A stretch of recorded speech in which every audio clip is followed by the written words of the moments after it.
Hello friends, welcome to my channel green house. और आज का हमारा पौधा है गुलाब का पौधा। बारिश में अगर आपका गुलाब का पौधा खराब हो रहा है, सूख रहा है, इसके ऊपर फंगस लग रहे हैं, तो आपको इसको कैसे ठीक करना है। बारिश में बहुत ज़्यादा मॉइस्चर रहता है तो फंगस लगना, कीड़े लगना ये आम सी समस्या है। इसमें कोई दिक्कत नहीं है, लेकिन जो हमारा पौधा है वो पूरी तरीके से खराब नहीं होना चाहिए। बारिश में गुलाब के पौधे की केयर कैसे करनी है, इसकी पूरी जानकारी इससे पहले का जो गुलाब का मैंने वीडियो शेयर किया है उसमें मैंने आपको बताया है। केयर बहुत इंपॉर्टेंट है गुलाब का बारिश के सीज़न में, तो इसीलिए आप केयर वाला वीडियो भी पूरा ज़रूर देखें। लेकिन अगर आपका पौधा खराब होने लग गया है और आपको लगता है कि कहीं बारिश में आपका गुलाब पूरी तरीके से सूख ना जाए, मर ना जाए, तो इसको बचाने के लिए आपको क्या क्या उपाय करने हैं। सबसे पहला पॉइंट देखिए, बारिश में मॉइस्चर बहुत ज़्यादा होने की वजह से जो उसके पत्ते हैं वो आपको पहले जैसे नहीं मिलेंगे। इसके अंदर समस्या आती ही आती है। स्पाइडर माइट्स या फिर जो नॉर्मल सा स्पाइडर होता है, जो मकड़ियाँ होती हैं, वो आसपास पौधों के जाले बना लेती हैं। खास तौर पे जो गुलाब के पौधे हैं उनके आसपास आपको बहुत ज़्यादा जाले मिलेंगे। ये भी पौधों को बहुत ज़्यादा नुकसान करती हैं। ये पौधों को पूरी तरीके से ख़राब नहीं करती हैं। ऐसा नहीं है कि मकड़ियाँ लग जाए तो आपका पौधा पूरा ख़राब हो जाएगा।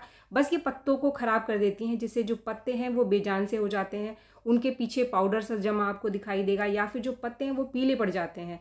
तो पौधे की जो ग्रोथ है वो भी स्लो हो जाती है। अगर कोई पौधा ग्रोथ करता भी है तो ये जो नई ग्रोथ आती है उसको ख़राब कर देते हैं। इसके बाद दूसरा पॉइंट, गुलाब का पौधा दो तरीके से ख़राब होता है। या तो पौधे के ऊपरी हिस्से पर, जैसे कि इसके पत्तों पर, इसकी टहनियों के ऊपर फंगस लग जाए, कीड़े लग जाए। या फिर दूसरा है पौधे की मिट्टी में फंगस का लगना। तो पौधे के ऊपर अगर कीड़े लग चुके हैं या फिर फंगस लग चुके हैं तो बहुत ज़्यादा दिक्कत नहीं है, ऐसे में हम पौधे को बचा लेते हैं। लेकिन अगर आपके पौधे की मिट्टी में फंगस लग गया है तो फिर आपके पौधे को बचाना बहुत ज़्यादा मुश्किल हो जाता है, क्योंकि फंगस लगते ही जो गुलाब की जड़ है वो ख़राब होनी शुरू हो जाती है। और एकदम से जड़ खराब होनी शुरू हुई तो आपका पौधा पूरा का पूरा सूख जाता है। अब यहाँ पर मुझे लोगों के कमेंट्स आते हैं कि हमारा गुलाब का पौधा खराब हो गया है, बिल्कुल सूख गया है, क्या हम उसको बचा सकते हैं। तो अगर आपके पौधे की जड़ ठीक है, टहनियाँ हरी हैं, चाहे पत्ते खराब हो रहे हैं, तो आप अपने पौधे को बचा पाएंगे। लेकिन अगर आपके पौधे की जो जड़ है वो पूरी तरीके से सूख गई है तो फिर पौधे को बचाना मुश्किल होता है। ऐसे में सिर्फ एक ही ऑप्शन है कि आप अपने पौधे का जो पानी है वो कुछ दिन के लिए बिल्कुल रोक दो, मिट्टी को सूखने दो। हो सकता है कि जो फंगस है वो अपने आप ही खत्म हो जाए। इसके साथ ही अगर आपके पास कोई फंगीसाइड रखा हुआ है घर में तो आप फंगीसाइड का इस्तेमाल कर सकते हैं, या फिर नीम के पत्तों का जो पाउडर है उसको आप सुखा करके दे सकते हैं, या फिर आपके पास नीम की खली का पाउडर है तो आप उसको भी दे सकते हैं। उससे भी फंगस काफ़ी हद तक ठीक हो जाते हैं। तो इस तरीके से आप एक कोशिश कर सकते हैं। लेकिन ऐसी कंडीशन में जब जड़ खराब हो चुकी है तो पौधे को बचाना मुश्किल है। लेकिन अगर आपके पौधे का जो ऊपरी हिस्सा है उसके ऊपर काफ़ी सारे कीड़े और फंगस लगे हुए हैं तो इसको हम आसानी से ठीक कर लेते हैं। इसके बाद तीसरा पॉइंट, बारिश में आपके गुलाब के पौधे को फंगस ना लगे मिट्टी में, इसके लिए सबसे पहले तो आपको अपने पौधे की जो ड्रेनेज है उसको ठीक करके रखना है। इस चीज़ को मैं बार बार अपने हर वीडियो में आपके साथ शेयर कर रही हूँ, इस पॉइंट को, कि ड्रेनेज आप ठीक रखो, मिट्टी अच्छी रखो। अगर ड्रेनेज ठीक है तो कभी भी बारिश में कोई भी पौधा फंगस लगने की वजह से ख़राब नहीं होता है।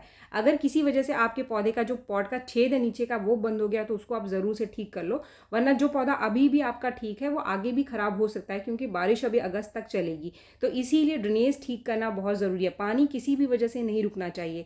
या फिर जो भी आप खाद डालते हो तो खाद भी, एक्स्ट्रा खाद बाहर नीचे छेद से निकल जाना चाहिए। कोई भी एक्स्ट्रा खाद भी पौधे के अंदर नहीं रुकना चाहिए, ये भी पौधे की जड़ों को नुकसान करता है। तो ड्रेनेज ही एक कारण होता है मात्र जो आपके पौधे की मिट्टी के अंदर फंगस लगाता है। गुलाब को अगर ठीक रखना है तो इसकी मिट्टी और इसके छेद को आप प्रॉपर रखो, यानी ठीक रखो, ताकि पानी की वजह से कोई भी फंगस आपके पौधे के अंदर ना रुके। अभी तो बारिश हो रही है तो चलिए पानी बहुत ज़्यादा पौधे को मिल रहा है, लेकिन होता क्या है कि कोई और सीज़न है और आपका पौधा ख़राब होता है, तभी वो ड्रेनेज की वजह से ही ख़राब होता है। जो लोग भी अपने पौधे को लगाते समय अच्छी मिट्टी का इस्तेमाल नहीं करते हैं, या फिर पॉट का जो छेद है वो बंद हो जाता है बाद में जाके, जिसकी वजह से या तो ओवर फर्टिलाइज़र की वजह से जड़ खराब होती है या फिर फंगस लगने की वजह से जड़ खराब होती है। तो ये पॉइंट मैंने आपको डिटेल में इसलिए बताया कि अगर आप इन चीज़ों का ध्यान रखोगे तो कभी भी आपका गुलाब का पौधा या फिर कोई भी पौधा बारिश में खराब नहीं होगा। इसके बाद अगर आपके पौधे के ऊपरी हिस्से पर फंगस लग गया, कीड़े लग गया है, तो यहाँ पर आपको कुछ चीज़ों का ध्यान रखना है। बारिश में गुलाब के पौधे में किसी भी तरीके की कोई कटाई छटाई आपको नहीं करनी है। अगर इस समय आप ब्रांच को काटोगे तो क्योंकि फंगस आसपास ही आपके पौधे के घूम रहा है, वो तेज़ी से कट के ऊपर लग जाएगा और डाई बैक की समस्या आ जाएगी। और डाई बैक की वजह से भी गुलाब का पूरा पौधा खराब हो जाएगा। डाई बैक की समस्या एक ऐसी समस्या है जो गुलाब पर एक बार अगर लग जाए तो इसको ठीक करना बहुत मुश्किल हो जाता है। कभी कभी क्या होता है कि डाई बैक लग जाए, आप जो काला पड़ गया हिस्सा है उसको काट दो और फिर से नीचे और फंगस फैल जाता है, यानी पूरा नीचे फैल करके पूरे पौधे को ख़राब करता है। तो बचने का जो सबसे बढ़िया नेचुरल तरीका है कि इस समय आप कटाई छटाई बिल्कुल भी ना करें। कोशिश करें कि कोई भी हरी ब्रांच आप ना काटें। तो फिर हम हमारे पौधे को अभी बचाएं कैसे? अगर हमारे पौधे में बहुत ज़्यादा कीड़े और फंगस लग रहे हैं, साथ में डाई बैक भी लग रहा है, तो ऐसे पौधे को बचाने के लिए सबसे पहले तो आप ऐसे पौधे को धूप में रखो। धूप में रखो, खुले में रखो, बारिश के पानी में ज़रूर रखो। पौधे की सबसे पहले तो आप ड्रेनेज ठीक करो। सबसे पहले तो आप अपने पौधे का जो खराब होने का कारण है उसको ठीक कर दो। अगर आप कारण को ठीक कर दोगे तो आपका पौधा अपने आप ही ठीक हो जाएगा। अगर आपके एरिया में लगातार बारिश हो रही है और आपकी किसी पौधे की ड्रेनेज ठीक नहीं है, तो फिर आप उसको पहले ऐसी जगह पे रख दो जहाँ पर बारिश का पानी उसके ऊपर ना पड़े। सबसे पहले आप उसकी ड्रेनेज ठीक कर लो, उसके बाद ही उसको आप बारिश के पानी में रखो। अगर आपके पौधे में कुछ ऐसी ब्रांचेस हैं जो बिल्कुल सूख चुकी हैं, तो उसको काटते समय आप एक चीज़ का ध्यान रखेंगे, हरी ब्रांच से सटा करके कभी भी कोई कट आपको नहीं लगाना है। तो कट लगाने का सही तरीका क्या है, ये सारी चीज़ें इससे पहले का जो मैंने वीडियो आपके साथ शेयर किया था डिटेल में कि बारिश में गुलाब की केयर कैसे करनी है, ये सारी चीज़ें मैंने आपको बताई थी। लेकिन एक बार फिर से इन चीज़ों को यहाँ पर मैं रिपीट कर देती हूँ जिन लोगों ने मेरा वो वीडियो नहीं देखा है। जैसे कि आप देख रहे हैं, इस पौधे के अंदर कुछ ब्रांचेस बिल्कुल सूख गई हैं, ये डाई बैक की वजह से सूख गई हैं और नीचे तक ये सूख रही हैं।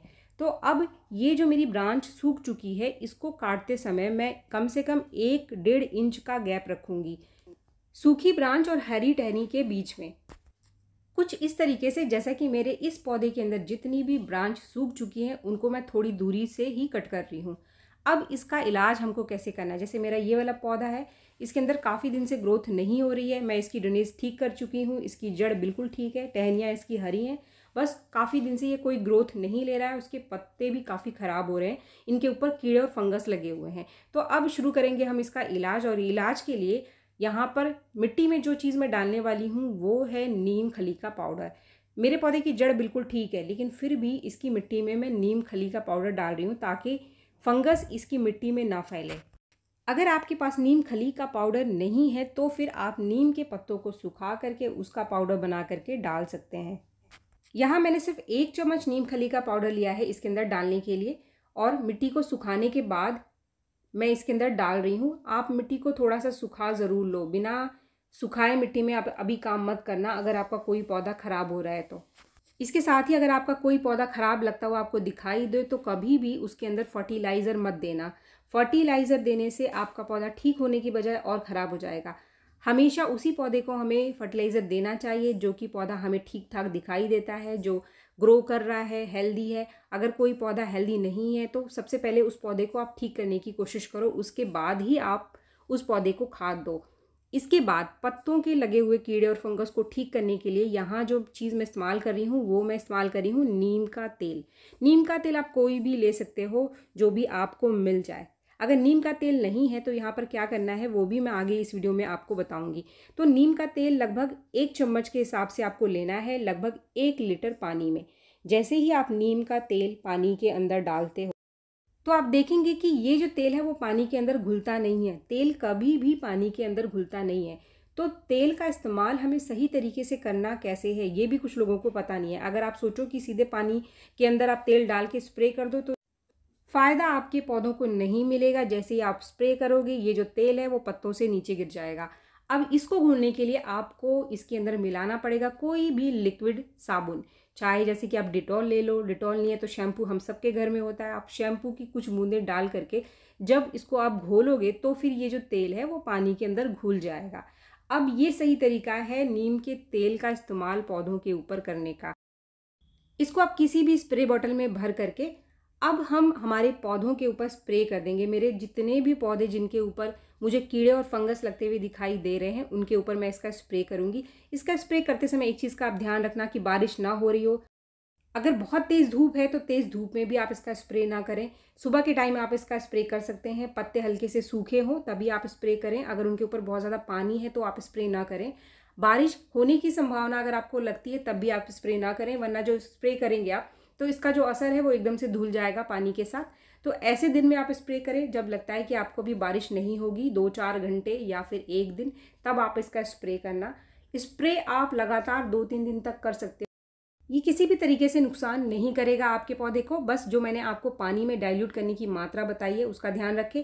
जो लिक्विड सोप आप लोगे उसको आप 2 से 3 बूंद से ज़्यादा मत लेना, यानी उतना ही बस लेना जिससे ये प्रॉपर तरीके से घुल जाए। एक्स्ट्रा लिक्विड सोप आपको लेने की ज़रूरत नहीं है।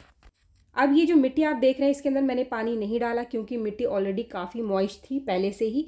तो अगर बारिश होगा तो पानी मिल जाएगा, अदरवाइज़ मैं कल इसके अंदर थोड़ा सा पानी डाल दूंगी। अगर आपके पौधे के अंदर जो डाई बैक की समस्या आ रही थी तो इसमें आप क्या कर सकते हैं कि इसमें भी आप नीम ऑयल का स्प्रे कर सकते हैं। इसके साथ ये जो डाई बैक की समस्या आ रही है तो उसको आप जो सूखा हुआ हिस्सा है उसको थोड़ा सा कट करके आप यहाँ पर नीम का तेल कॉटन में लगा करके रब कर सकते हैं। इससे भी फंगस आगे नहीं बढ़ेगा और डाई बैक की समस्या से बचाव होगा। अगर आपके पास नीम का तेल नहीं है तो क्या करना है, यहाँ पर आप बेकिंग सोडा का इस्तेमाल कर सकते हैं। 1/4 चम्मच बेकिंग सोडा को 1 लीटर पानी में घोल करके आप स्प्रे कर सकते हैं 2-3 दिन तक लगातार। बस ध्यान रखें कि बेकिंग सोडा का इस्तेमाल आपको ज़्यादा क्वांटिटी में नहीं करना है और तेज़ धूप में नहीं करना है। अगर आपके पौधे के अंदर डाई बैक की समस्या लग रही है और आपके पास नीम का तेल नहीं है, कोई फंगीसाइड नहीं है, तो फिर आप कुछ चुटकी बेकिंग सोडा को आप सरसों के तेल में 2-3 बूंद सरसों के तेल में मिला करके जहाँ जहाँ पर डाई बैक हो रहा है वहाँ वहाँ पर आप रगड़ दो। तो इससे भी बहुत हद तक जो पौधे की समस्या है वो ठीक हो जाती है। हमको मार्केट से कुछ लेने की ज़रूरत नहीं पड़ती है। तो फ्रेंड्स, ये जो चीज़ें मैंने आपको बताई आप इनका ध्यान रखो। बारिश में जो केयर है गुलाब की उसको ठीक से कैसे करनी है उसका अगर आप ध्यान रखते हैं तो कभी भी आपका एक भी पौधा बारिश में ख़राब नहीं होगा। हाँ, मौसम का असर ज़रूर आपके पौधे के ऊपर दिखाई देता है कि पौधा ग्रोथ कम लेता है, फ्लावरिंग कम लेता है। अगर फूल आते भी हैं तो भी पौधे का जो फूल का साइज़ है वो छोटा रहता है। लेकिन आप देख सकते हैं कि कुछ एक आध पौधे मेरे इस कंडीशन में पहुंच गए हैं, लेकिन बहुत सारे पौधे हैं मेरे जो अभी भी बहुत ही बढ़िया फ्लावरिंग कर रहे हैं। पूरी गर्मियाँ जिन्होंने बहुत अच्छी फ्लावरिंग करी है, पत्ते ज़रूर उनके थोड़े से अनहेल्दी दिखाई दे रहे हैं मौसम की वजह से, लेकिन पौधे ने फूल देना बंद नहीं किया है। तो इस तरीके से आप भी अपने गुलाब के पौधे को हेल्दी बना करके रख सकते हैं। उम्मीद है वीडियो आपको पसंद आया होगा। वीडियो अगर आपको पसंद आया तो एक लाइक ज़रूर करें और मेरे चैनल को आपने अब तक सब्सक्राइब नहीं किया है तो मेरे चैनल को सब्सक्राइब भी ज़रूर कर लें। मिलते हैं मेरे नेक्स्ट वीडियो में, तब तक के लिए थैंक यू।